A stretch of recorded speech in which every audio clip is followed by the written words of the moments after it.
पश्चिमी एशिया में संघर्ष से घट सकता है रेमिटेंस। जी हाँ, आज की ये समीक्षा बहुत ही महत्वपूर्ण है, खास करके एग्ज़ाम के पर्पस के लिए। इसका छात्रों से संबंध है, इसका किसी व्यक्ति, देश या राजनीति से कोई संबंध नहीं है।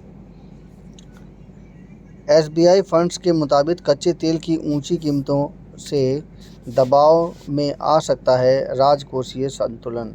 जी हाँ, राजकोषीय संतुलन, इस पर फ़र्क पड़ सकता है। फर्टिलाइज़र महंगाई से 30,000 करोड़ बढ़ सकता है subsidy bill. SBI fund management ने रिपोर्ट में कहा है कि वैश्विक स्तर पर उर्वरकों की कीमतों में भारी बढ़ोतरी हुई है। दिसंबर 2025 के मुकाबले अब यूरिया की कीमतें लगभग 50% अधिक हो गई हैं। यदि लागत का स्तर ऊंचा बना रहा है तो सब्सिडी की ज़रूरत काफ़ी बढ़ सकती है।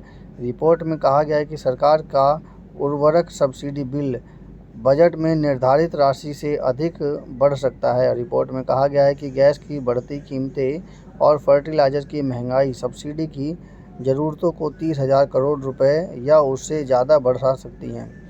रिपोर्ट के अनुसार भारत में चालू खाते की स्थिति में ढांचागत सुधार और वित्त वर्ष 2014-15 में चालू खाता घाटा के सकल घरेलू उत्पाद जीडीपी के 2% से नीचे रहने का बावजूद भारत के भुगतान संतुलन की स्थिति काफ़ी कमज़ोर हुई है और इसकी वजह एफडीआई का प्रवाह लगभग शून्य होना है। रिपोर्ट में यह भी कहा गया है कि इसकी वजह से भारत के बुनियादी संतुलन में गिरावट आई है। 38% हिस्सा पश्चिमी एशिया से आता है कुल आने वाले रेमिटेंस का। इसमें यूएई का आधा हिस्सा है। $10 प्रति बैरल तेल के मूल्य की बढ़ोतरी से सालाना $15 अरब तक का बढ़ जाता है चालू खाता घाटा। ये बहुत ही गंभीर समस्या है। $10 प्रति बैरल बढ़ना, जिसका इफ़ेक्ट पूरी तरह से हमारी अर्थव्यवस्था पे पड़ेगा, जिससे पूरी तरह से घाटा होने के चांस दिखा रहा है। वही पश्चिमी एशिया में चल रहे संकट के चलते भारत को रेमिटेंस, रुपए में कमजोरी और राजस्व का नुकसान उठाना पड़ सकता है। एसबीआई फंड्स मैनेजमेंट की एक रिपोर्ट 2026 पश्चिम एशिया संघर्ष और उसके प्रभाव में बताया गया है कि कच्चे तेल की ऊंची कीमतों से भारत का राजकोषीय संतुलन कई तरह से दबाव में आ सकता है। एक मुख्य जोखिम खाड़ी क्षेत्र में आने वाली रेमिटेंस में कमी आना है, जो विदेशों में रहने वाले भारतीयों द्वारा घर भेजे जाने वाले फंड का एक बड़ा हिस्सा होता है। रिपोर्ट के अनुसार कुल आने वाले रेमिटेंस का लगभग 38% हिस्सा पश्चिमी एशिया से आता है। इसमें से आधा हिस्सा अकेले संयुक्त अरब अमीरात यूएई से आता है।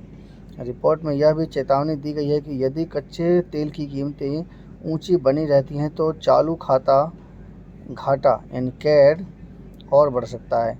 रिपोर्ट में बताया गया है कि कच्चे तेल की कीमत में प्रति बैरल $10 की बढ़ोतरी से सालाना चालू खाता घाटा $15 अरब तक बढ़ जाता है। रिपोर्ट में इस बात को भी आशंका जताई गई है कि अगर कच्चे तेल की कीमत लंबे समय तक $100 प्रति बैरल के आसपास बनी रहती है तो चालू खाता घाटा तेज़ी से बढ़ सकता है। ऊंची कीमतों वाली स्थिति का अनुमान लगाते हुए रिपोर्ट में कहा गया है कि चालू खाता घाटा $70 अरब तक बढ़ सकता है। 2026 में 4 से 5% तक गिर सकता है रुपया।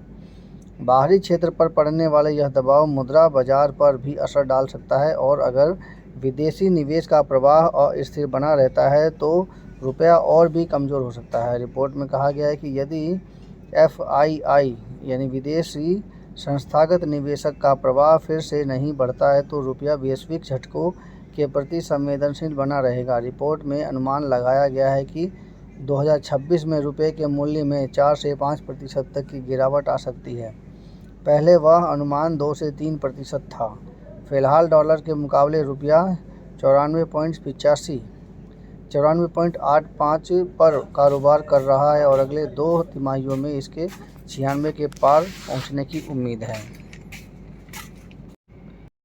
समीक्षा कैसी लगी?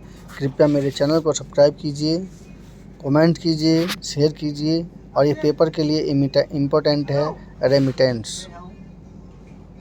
धन्यवाद।